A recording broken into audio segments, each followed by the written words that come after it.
Hello, I'm Mary Nightingale. Welcome to the Piper podcast, How I Grew My Brand, where we talk to successful founders about how they built their businesses, how the idea was born, how they nurtured it, with all the challenges along the way, what worked, what didn't, and how they coped with the pressure or not. We get the inside story of what is rarely a straightforward but always interesting journey. With me today is Clare Hornby of ME+EM, the clothing brand that has changed the way legions of women dress at work and at home, arguably responsible for the trouser with the stripe down the side that has seemingly taken over the high street. Clare describes her brand as intelligent style, encompassing what she calls the 3 Fs: flattering, functional, with wear forever appeal. And the brand certainly has some stellar fans: the Princess of Wales, Nicole Kidman, Claudia Winkleman, Cara Delevingne, to name just a few. So what is the secret formula? How did she propel ME+EM to where it is today? Well, how lovely to meet you. Welcome, Clare. Very nice to meet you, and thank you for having me. It is an amazing success, isn't it? So let's just, before we go into the background, all of that, let's get some numbers to give our listener the sense of where the business is today. So turnover, employees, retail sites, company value, etc. Go on. Number of employees, I think we're at about 250 now. That's including head office and stores. We are over 100 million in revenue now, and growing reasonably quickly. Successful here, and actually the US is very exciting right now. The opportunity there is 10 times the size of the UK, and therefore there's a big focus on moving the brand, or large parts of the brand, over there. We will talk more about the US a little bit later, because I want to ask you about your expansion plans going forward. But I don't know if you're familiar with Piper's principle of 7-17-70. And it's this idea that they apply to all the businesses they look at, which is the inflection points, if you like. So 7 employees, you know, the change that is forced at those points. Do those numbers resonate with you when you think back on your growth? I think ours are more 880. If I look at revenue, I couldn't remember back to the number of employees we had at each stage, but I do remember that it took us double the time to get to 8 as it did to get to 80. I remember that. And I remember very clearly 100 employees and realising that we needed to change the way we communicated to the business. Communication up until that point had been quite organic. And at 100, you needed to have more process in place and be very clear about how you talked about the business and break it down into a digestible format. So one North Star for the business, clearly communicated and constantly communicated. New starters coming in on a regular basis, and therefore bringing everybody on the journey with you was very, very important. So I remember that very clearly. So tell me about intelligent style then. This is your phrase, isn't it? This is what is bandied about when people talk about ME+EM. What does it mean? Well, you mentioned the 3 Fs at the beginning. There are actually 4 Fs. So the first one is flattering, then functional, then wear forever appeal, and the 4th one is actually fair. And fair is very important to talk about, because fair is the starting point of the gap in the market. I came from an advertising background, learned to understand the real deep consumer insight through data and intuition. And my frustration when I started the business was this love of luxury clothing, which I actually found when I worked at Harrods on the graduate training scheme and used to buy my clothes in the sale with my staff discount. And I couldn't understand why you had to pay so much for luxury. So I set about tackling that. And unbeknown to me, I built a direct-to-consumer model. I didn't work in fashion, so I didn't see any of the barriers to starting a fashion business, which I'm grateful for that naivety in a way, because I wouldn't have started an advertising business because I knew all the barriers. But a fashion business, I didn't see those barriers. So the fair is very important because that's our starting point for everything. OK, so that's fair. It's nothing to do with fair trade or that. So it's not. Fair also builds sustainability into the model. So we have a head of sustainability within the business. We're just moving towards B Corp. All of our factories now are certified. We're doing lots of work from farm to factory. And because we sell direct to consumer, we're not selling via another third party. So that's how we give the margin back to the customer. But also the clothes are travelling to less places because it's just going from our factories directly to our customers via our channels. We try and ensure that we make all of the component parts of our clothes in market. So, for example, if we're making using Italian fabrics, we'll make it in Italy. If we're producing silk, we'll make it in China. No component parts are flying across the world to make it. We choose the centre of excellence, and then we make them there, and then we bring them in. So there's an awful lot of work going on. As many recycled yarns as we can lay our hands on. And as I say, there's some exciting developments in vertically integrated suppliers around farm to factory. So really trying to use your supply chain and because we don't sell via a third party, we can control our own timings. So as much as possible, we ship the goods over rather than fly them over. There's an awful lot goes on into that sustainability model, which also equals fair. Okay. We'll talk more about that, I think, in due course. But first of all, let's go back. Who is your customer? First and foremost, I think of the customer as being busy and highly discerning.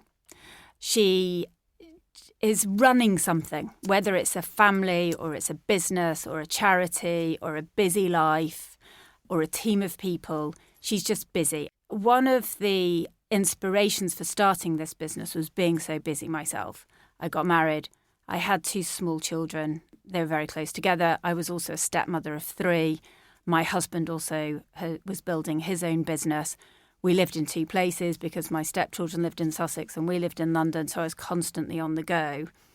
And I was one of the greatest examples of being incredibly busy. So I really understand busy women.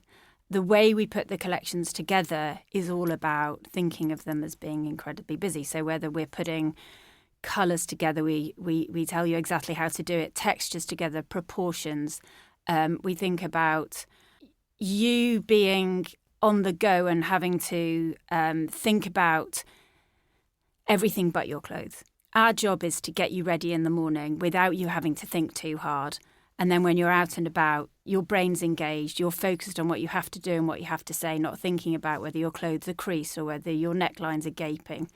So we do all the hard work for you. That's the role of the brand. OK, so when people talk about working women, don't they? Your argument, I think, would be that all women are working, whether or not they have a job outside the home. But everyone is busy. Everyone needs a problem solved.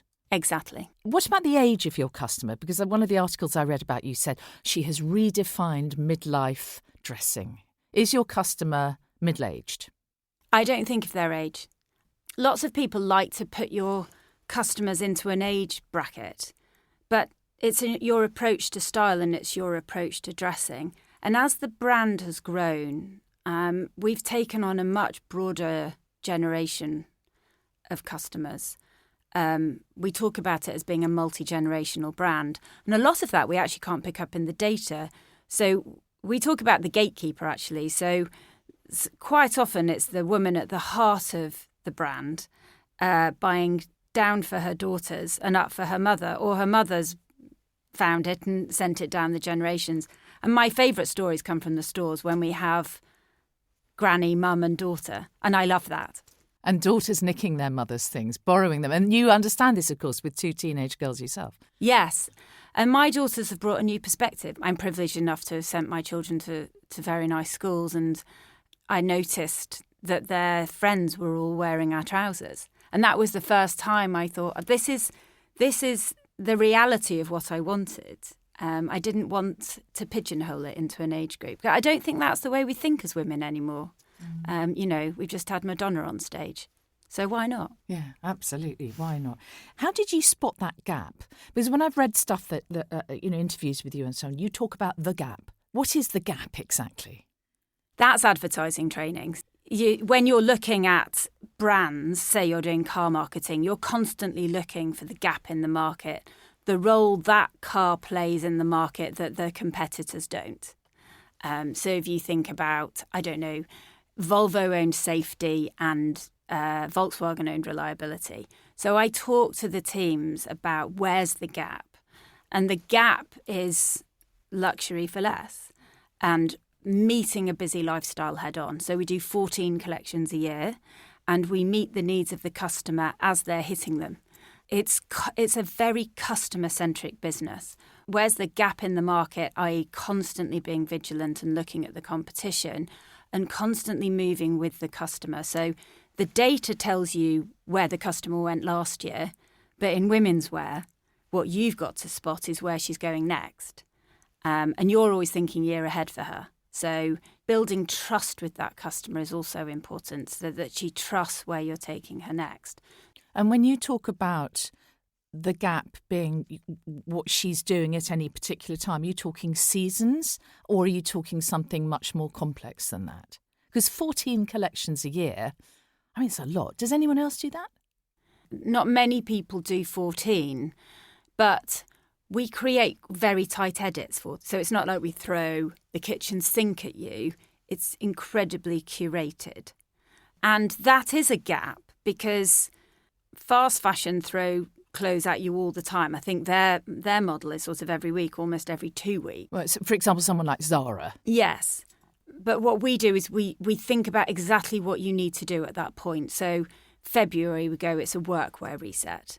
March is your sort of fashion moment. So what are all the staples you need to build for that season? And then you move into holiday season and then you move into event dressing and weddings. And we're constantly thinking about your headset and then we serve you up a curation for that moment. And it's incredibly modular, our approach to those collections. So we build it up through a print and then we put all the tailoring to go with the print. So we talk about it as fashion Lego. So you can walk in and you could buy one suit and add 5 things to it and wear it for a whole week. So the gap in that instance is the curation of a luxury brand with some of the speed of the high street, but without overdoing it. OK. Take me back to the beginning, though. How did it all start? It's difficult to pin down to how it all started.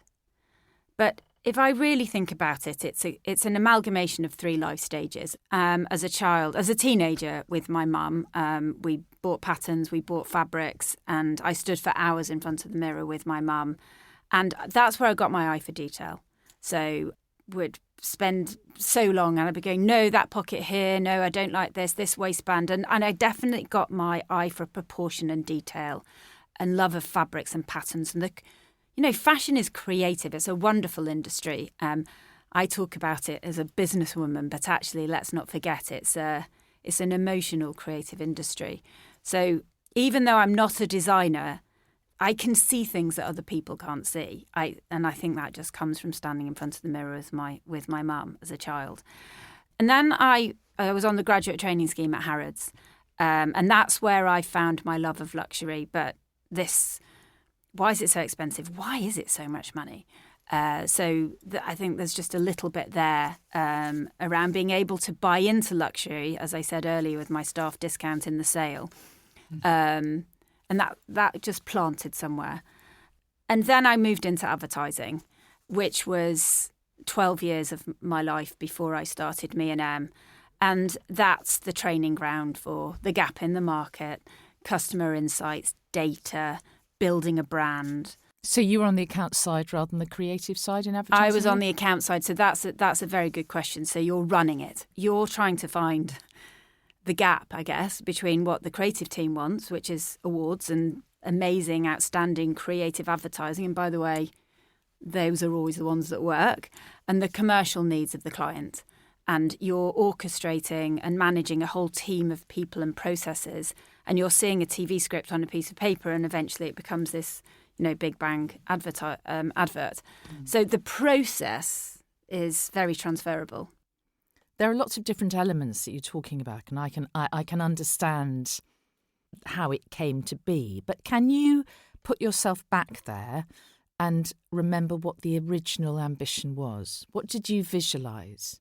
I was looking for a gap in the market and what wasn't being done well. And it just, this moment, I just went, oh my goodness, it is luxury for less. And how do you get there? And I would say I was quite disorganised, but I was very customer centric, and I love product and brand. And I spoke to a friend of mine who also worked in advertising, who I really admired, and she ran the new business department, and she was a great orchestrator. And I said, I think we should start a business together. This is Emma Howarth. This is Emma Howarth, and hence the name ME+EM. Right. You're the me, she's the M. Yeah. Okay. So Emma Howarth was a friend and you went into partnership together. Yes. Okay. That lasted how long? And then you went from being a partnership to running it on your own. So how different was that? It was very different because we divided the business up between us. So when Emma left, actually quite early on the journey, Emma and I are still very good friends. We're in a book club together. But she left and I needed to run the whole business myself. And I knew a man called Charles Dunstan, who's a very successful entrepreneur. And he gave me real confidence. And he said, you need to learn to love the numbers. And you're better at the numbers than you think you are. Did you think you wouldn't be good at the numbers? Yeah, I was terrible at maths at school.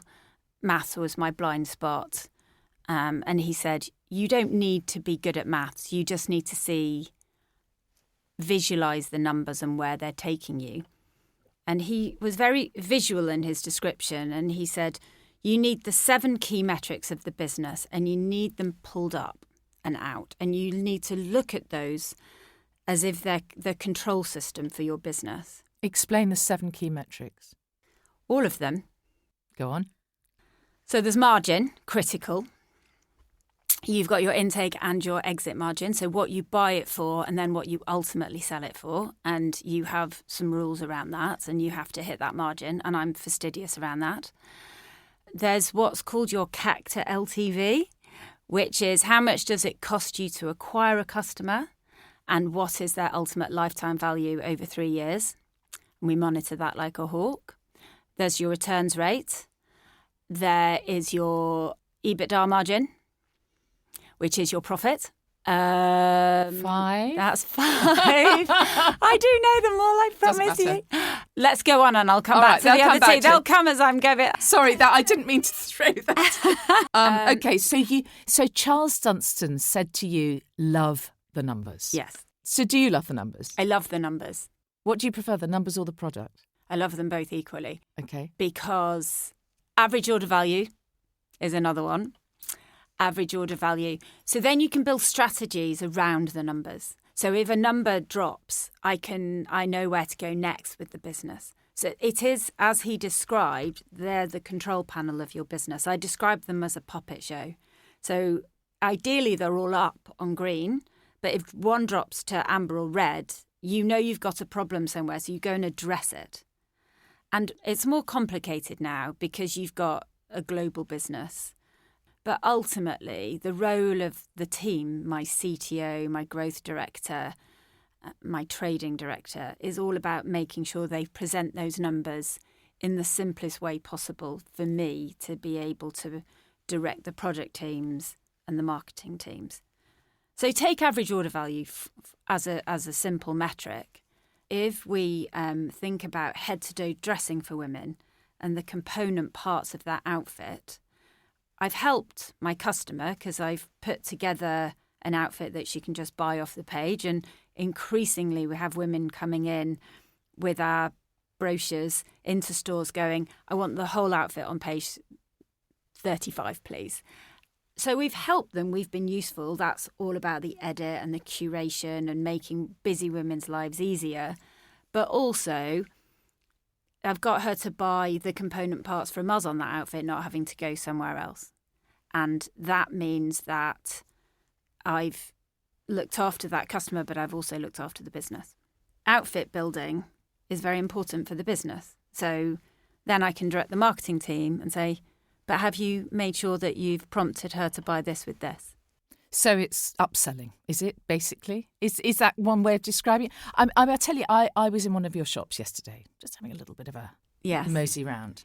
And I noticed that there is a colour, which I think you describe as Merlot. Mm-hmm. Is that right? So it's a very deep sort of burgundy-ish. Best-selling colour this season. And there are lovely coats, and obviously there are shirts, as you describe with the print, and then absolutely mouth-watering pair of velvet slingback Merlot shoes.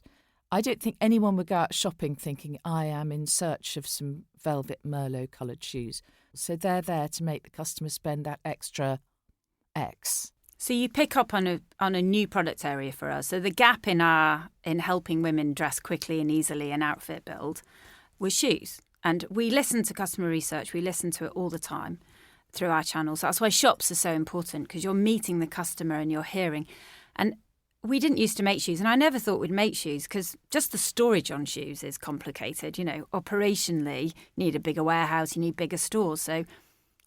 But customers were asking us all the time for shoes because that was the last component part of the outfit. So that shoe helps you wear the Merlot trouser. It gives you height, makes your legs look longer. We thought about the drape of the trouser and the colour and the trouser meeting the shoe.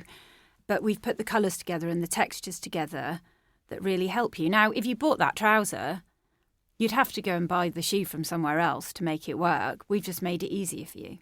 But it comes from really wanting to help the customer. It comes from the heart. It's authentic. It's how can we make their lives easier? So we've thought about everything. So you're just cross-check doors to manual. I can just go and run my life. And be top-to-toe Merlot. And be top-to-toe Merlot if you so wish. When was the first time that you spotted one of your customers on the street? I see them everywhere now, but that's a very interesting insight in that what I love is seeing customers in ME+EM everywhere, but not in the same outfit. Yes. So I was at a book launch the other week and there were a lot of women in ME+EM, but not a single woman in the same thing. Lots of women wearing previous seasons, lots of women wearing current season, lots of women mixing it up across seasons. And that's a wonderful thing to see. Back to the F, which is forever fashion. We try and build it through seasons, so you can add on through seasons and you can also add on through years. So, for example, our navies never change. So you can keep adding your navies to your wardrobe with, and they'll all stay the same. And that's really difficult to deliver because you imagine you've got to keep all of your colour controls consistent across maybe 23 different suppliers. Talk to me more about this business model. It's direct to customer, and that is the key. In-house designs, no middlemen, no wholesale markups. Describe more how that works and how that came to you. That was organic. Remember, I never worked in this world. So when you're starting a business, and if I'm ever talking to anybody about starting a business, the idea and what you want to deliver and your route to market are equally important. I wanted to make clothes in beautiful fabrics, in beautiful silhouettes, in beautiful colours with beautiful detailing. But then how was I going to sell it to them? Natalie Massenet had started Net-a-Porter and she'd proven that you could make things beautiful online. So I went, well, why don't we build a website then? And unbeknown to me, that was direct to consumer. And on my journey then, I realised that I could use all of this aggregation of the customer insight through talking to the customer online. Eventually we moved into stores. So that's also direct to consumer because you own your own channels. And if you can, that omni-channel approach means that you can understand how that customer shops online and in store. And so you've got this constant customer research going on through your stores. But in a sense, that is unusual, isn't it? Because we're told that bricks and mortar retail is out the window and people prefer to shop online from the comfort of their own. It made sense for a brand like ours to have stores because we commit to this unbelievable quality. Online is is full of brands shooting things beautifully, and then you end up quite disappointed when you see them in real life. We always say to our store advisors, this is an education. Please don't try and sell to the customer. Please educate the customer, because we're one business and we want the customer, if they want to just come and understand the ethos of the business and learn about what suits them and what doesn't. And then they can shop online. So we might get a customer coming down from Glasgow to London, or from Sweden, or from Paris, and they're coming in from lots of places now into the stores in London to then go home and shop online. So that omni-channel approach is really important part of the business model. So how many physical sites do you have now?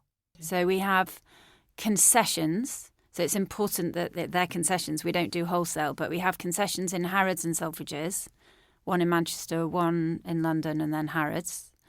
And then we have 7 standalone stores in London. And by February next year, we will have one on Madison Avenue in New York and one on Mercer Street in Soho. And then opening in March next year will be one in East Hampton. Wow. And we've used the data and our online channels to see where those customers live. And then we've put stores. Was this always an ambition to go stateside? No, it wasn't. As I said, the whole journey's been very organic. What's not been organic is the commitment around the clothing proposition and the pricing proposition. We noticed through our stores that we were attracting a lot of American customers. And then we started sending out catalogues in America, and we started trying to find them through the digital channels. And it's grown 3 times faster than anything we've ever seen in the UK, because we have a much bigger collection now as well. So there's that it's not fair comparison, but we see this opportunity over there, and particularly in some of our stores, we have had a lot of customers, American customers, asking us to open there. So we just thought, well, let's try it. Do you foresee a different challenge when you go to America? Do you see your product changing to accommodate? No. No? So you will hold true and they will come to you? We've looked at the data. The data tells us everything. And a bestseller is a bestseller globally. And weirdly, it doesn't matter whether it's hot or cold. Because we're quite good at trans-seasonal dressing and layering, it's an ethos to the brand.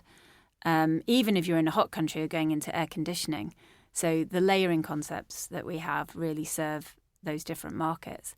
And it never ceases to amaze me that you can look at any market and they'll all be buying the same things. So that's a joy for me. There's no reason to change what we do. And so America coming next after that? That's enough for now. We do have other markets that we do very well in. Australia is a big one. Switzerland, Geneva, Germany, Scandinavia, the Middle East. But you can't have too many focuses. That's a big lesson in business, is to stay focused. How does the business break down into people buying online, people buying in stores, and people buying via the catalogue? What revenue do we drive through stores versus exactly. online? How does 90% of our revenue is online. So in the UK, 80% of our revenue is online and 20% is in stores. But because we have a big international customer, that metric, there's another metric for you. I've lost count, but that is a metric. That is the 7th, is controlling that online to store percentage. Piper's all about building brand legends and the anatomy of a brand legend, if you like. How would you define your success as a brand? I always bring it back to the customer. Being authentic around your vision and mission and ambition, but keeping the customer front and centre and constantly moving with that customer and pivoting around that customer. We talk about the data will tell you what the customer did buy, but what it won't tell you is what the customer wants in a year's time. And that is our job, to find you that new thing that you must have, that will unlock your wardrobe, will unlock your life, will help you dress quickly, get to the office more quickly, get to an event more quickly, get to a holiday more quickly, get on a plane and to the office more quickly. And that is our job. And creating trust with the customer is critical. So making sure that you're always on the right side of fashion. You're listening to the Piper Podcast. This time I'm talking to Clare Hornby, founder of ME+EM. So take me right back to the beginning, Clare, your background. You're from Saddleworth, near Manchester. Mm-hmm. Yes, it's a beautiful countryside area, quite near to Oldham. My mother was a teacher. My father ran a small joinery company. Very hard-working family. My father instilled a very strong work ethic from a very early age. I had to earn my own money from 14. And you had a market stall, didn't you, when you were 14? I did. So my dad had a friend who had some second-hand shoes, and he'd take me down to Oldham Market at 6 o'clock in the morning, and we'd queue for a stall. And they were all Italian-made, the shoes. They were really nice. So I selected the shoes, and then I displayed the shoes, and then I sold the shoes on the market. So I guess my direct-to-consumer beginning started there. So you were an embryo entrepreneur at that point, but it doesn't seem like you were from a family of entrepreneurs, although your dad was a businessman. My dad ran a business, but it was a very small business. I think I'd always wanted to start a business because I used to write little business plans, and they were always in the area of helping women. I think I was looking for gaps in the market, even at age 15. So you were ambitious? Yes. You wanted to get out of Saddleworth? My mum was so instrumental in that, and my father. My mum lost her mother when she was 21. Breaks my heart to think about it, as my daughters approach that age. And she was from an unbelievably poor family. The only thing she had growing up was a Bible. So my mum's read the Bible over and over and over. Then she discovered the library. And my mum will still not buy a book. She is fastidious about supporting the library. She finished her education at 16, and she went to work as a secretary in a law firm. And that gave her aspirations that she could make more of her life. So she then retrained as a teacher, and she got a job in London. And her mum died, and the family asked her to stay on and not move. And then life moved on, and she met my father, and I was born. And I went to a state school called Saddleworth Comprehensive School. And it was an okay education, but I wasn't really encouraged. And my mum always made me visualise getting to London. She really encouraged me to go to university. So you did go to university. You read business at Manchester Metropolitan, didn't you? Yes. Well, it was a polytechnic, actually. I wanted to become a physiotherapist because I thought, well, what do I do? I'm in sporty, and I also did biology A-level. And then there was this moment I went, Mum, I don't want to do this anymore. I want to be a fashion buyer. So she went to a careers fair, and there was this new course starting at Manchester Poly. It was called Retail Marketing. And I got on that. And part of that course, I worked at Harrods, and that's how I got my job on the graduate training scheme. Then you went into advertising. So what changed that? That was a very young approach to life. So I went to Harrods, and you do 2 years on the graduate training scheme, and you work in different departments. And the first department I worked in was marketing. And I quickly realised that if you stayed in marketing, you didn't have to work Saturdays. But if you went into fashion buying, you had to work Saturdays. Oh, right, so I thought, You know what? That's a life moment. This side of it. So I took my fashion buying hat off and thought, well, I like the marketing side of it. And then that led to going into advertising. Mm. And you did that for 15 years, did you say? 12 years, yeah. 12 years, okay. So back to the early days of ME+EM. You had this idea with your friend, Emma Howarth, and you launched it together. And then Emma went off to do her own thing. Tell me about the journey from then, and what year are we talking about now? Well, it was. I started doing all the research for it after my second child. So that was 2005. And then we launched in 2009. Okay. And then you went from being part of a partnership to running the show alone. Tell me a little bit more about that journey and the challenges with that. I mean, did you ever have a moment of thinking, crikey, can I do this on my own?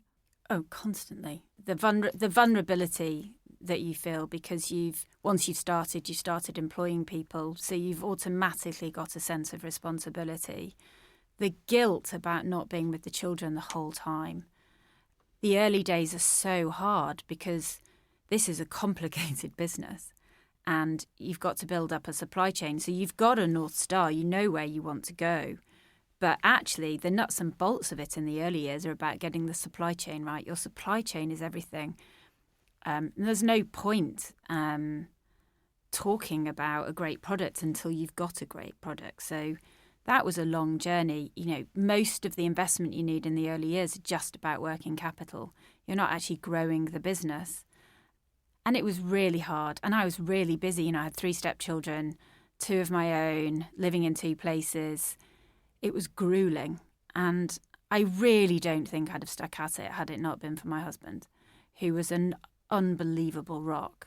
He helped me financially, and he was an incredible support. And he gave me the belief to carry on. And then it's a bit like having a small child. You know, at first you think you can't do it, and then they start to take care of themselves. And eventually that's what happened with the business. And suddenly it starts to get easier, and suddenly you can start to hire really good people. You know, every founder will say it's the people that you bring with you. That team behind you is everything. What was, do you think, your key hire? My CFO was my first key hire. I've been working with a wonderful man called Phil Mickler for 7 years. Every founder will tell you that they'd wish they'd made that hire much earlier. Mm. He allowed me to focus on the growth, and he was able to focus on the profitability. He freed you up to do the thing that you were best at. Yes. And you have a chairman now? I have a wonderful chairman. I have an incredible board of investors, an incredible head of design, head of production. These are all directors, sorry. Design director, production director, lots of people on the marketing side. And we're a great team. You know, they've all made my life easier and enabled the business to grow beyond my wildest dreams over the last few years. Mm. And the stages of growth between then and now, give us a chronological breakdown of how the growth happened with years, if you can. The early part of the story is quite slow. I didn't press the accelerator button until the children went to boarding school.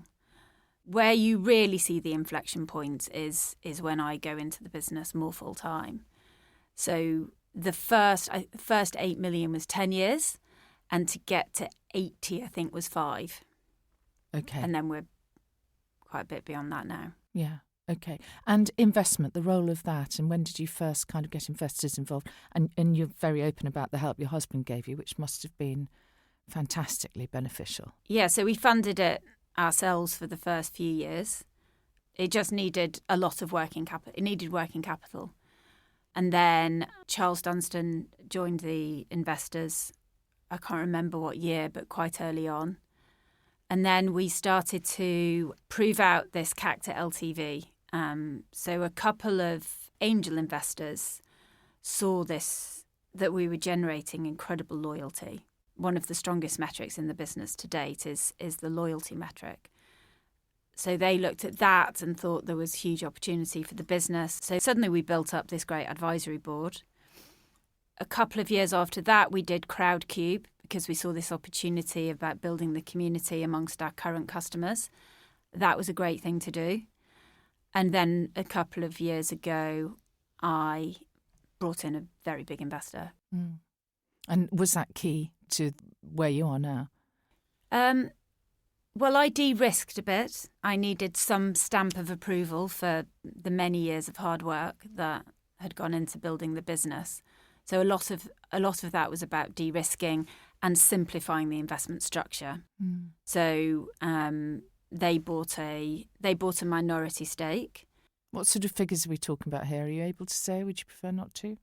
I think it's all out in the open market. They valued the business at 130 million and bought a minority stake. I don't know the exact figures, but that has been I wouldn't say it's been instrumental, because the business was in a very solid place when they invested, because that's the nature of what they look for. They look for very robust businesses. The metrics were all in a very solid place. Everything was on green, and still is today. But they've just brought another level of expertise into the business and have helped me structure the management team, more importantly. Explain to me what outside expertise has given to you. I'm thinking about in your hires and also in your investors. I think of them as being editors, not authors. When you've got a team of people all running a business, you can go into the weeds a bit. And the role of that investment board is to pull you out and up. It's a bit like therapy. You know it, but they just clarify where you should be going next. And the best way to use an investment board, we've learned, but is to make sure you go in with the right exam questions. We're struggling on this, and ask them those questions with the right data, and they'll give you their view, and it's normally exactly what you should be doing next. Have you ever felt that you were being taken in a direction that you didn't want to do? Never. Is that because you fight back and hold your ground, or is that because you have been fortunate in that you've all seen the same direction of travel? It's about choosing the right partners. So success comes because you do the right things, not the other way around. Is there a mistake you can look back on and identify now that you perhaps wouldn't have at the time? You make lots of mistakes. The key is being very transparent about them, building a culture around making mistakes, and learning from those mistakes. Actually, mistakes should be embraced because you get to a better place. I mean, you make so many mistakes, I couldn't even begin to list them all. Give me an example of a mistake.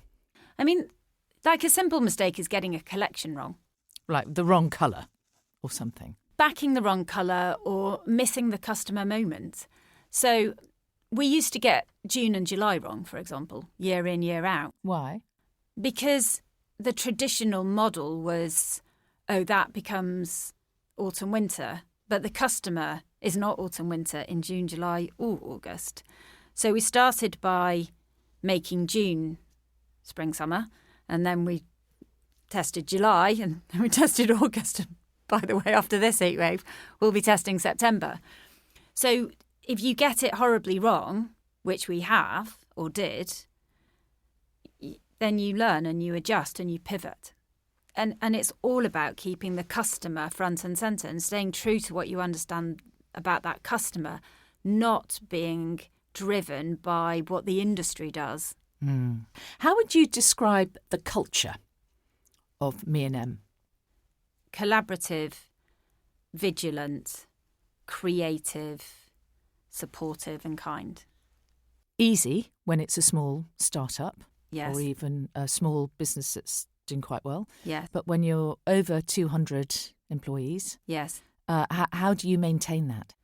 So it's a very good question, and you're right to point out that it becomes more difficult at that inflection point of 100 people, and head office we're more like 200 people now, and then stores probably make us about 300 people. So I changed the environment. I was very lucky. A year ago, we found a new incredible head office, and we designed that office around collaboration. So hot desking. Everyone has a locker now, so they can't own a desk. So facilitating teams to work across teams, not to sit in silos.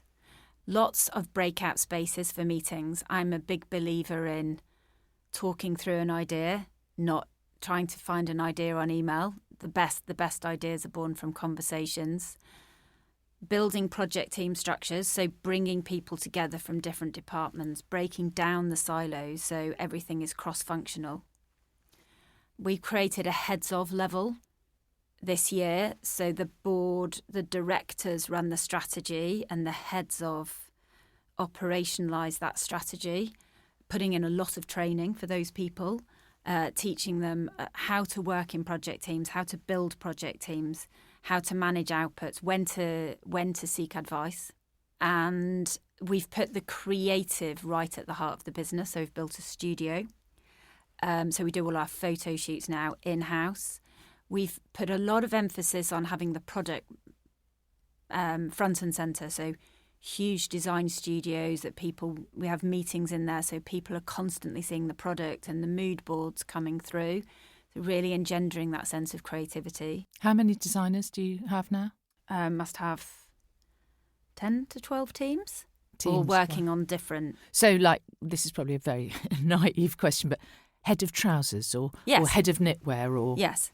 But then the role of the design director, who is an absolute wonder woman, will ensure that all of those verticals are pulled together in the months and in the outfits. And then there's a huge baton change goes from that team into the marketing team to photograph it as it was designed to look. So the concept is everything? Yes. And your role within that is what exactly? I would say that I am head of customer insight. Normally it's feelings. I'm feeling this. And then they'll go, no, you're right. We're seeing it. It's coming through. And trying to really anticipate where the customer's going to be in a year's time. But also looking back at what didn't work this season and going, right, okay, what didn't work and why? So a lot of it's strategy. And post-pandemic really taught us to pivot because the customer just changed overnight. You know, they suddenly were Zoom to dog walk, and that's all their life was. And then as we came out of the pandemic, everything needed to be built back up again. Holiday wear, occasion wear, event dressing, work wear, all of the new rules around comfort that went with all of that. And I think the world's just settling back down again now. So that's another pivot. But you pivot around the customer, not around anything else. I'm imagining that there was a moment of panic or anxiety at the beginning of COVID, but then it became an opportunity. Exactly. And that is a great example that you can weather an incredible storm and still survive. If you've got the right basic ingredients there. And you've got the right team. Yeah. So when you talk about your head of customer insights and you get a feeling, how do you get your feeling? Do you put yourself out in amongst it? Are you walking the streets looking at what women are wearing or finger in the air and kind of feeling which way the wind is blowing? How do you? I'm lucky. I have a very busy lifestyle. So I'm in London in meetings, running a business, out with lots of friends, book clubs, film clubs. I was a very active mother, so always on the sidelines, always meeting lots of different mums at the schools. So huge community around the schools. Then I moved to the countryside at the weekends, and that's another set of friends, another lifestyle shift. And so I see that side of life. We travel a lot. My husband's got a business in America, so we go to America a lot together. So I live and see lots of women all the time, and I'm constantly getting ideas. You know, it's a lovely business to be in fashion because women really like to talk about fashion. So I'm very inquisitive. So I listen to customers. I go into stores a lot. That's really critical. It's very old-fashioned, but go and sit. I did a meeting yesterday for 3 hours and I just sat in the store and did my meeting. So I was watching customers coming and going, understanding little things around fit. I wear the clothes all the time. So if they've missed their measures on something, I'm straight on the teams. You've missed your measures. Re-communicate it online. Tell them to go down a size. Like I'm all over. You're on it. All over it. Yes.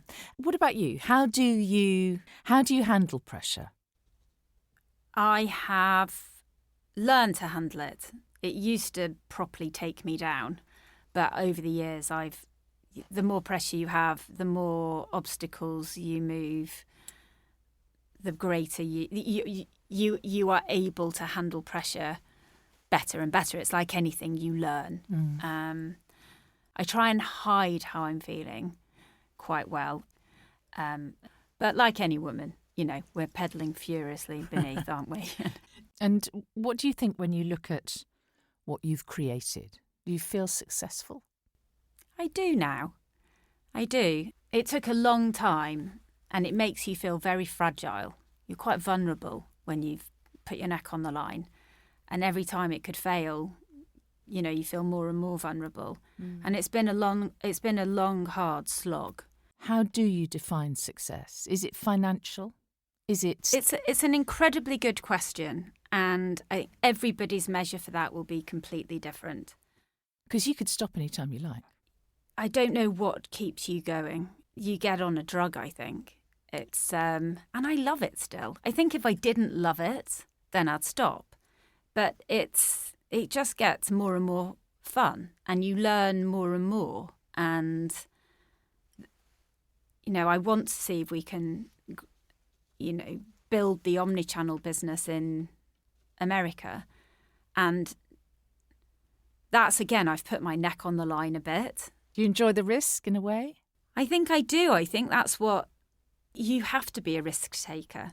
You have to build risk into your model, because if you don't, and you don't embrace failure, then you never get to the next stage. And by the way, I've held hands with all of my board advisors, and we've all gone into this with our eyes wide open. And I'm looking forward to learning and meeting new people and new challenges and new markets. And it's very scary, but it's a phenomenal new challenge. And I like what it says to the children. I like the fact that they see that money doesn't grow on trees and that we have to work really hard to get to where we got. I think the pandemic was very good for that. They saw both Johnny and I, working very hard to re-steer our businesses through it.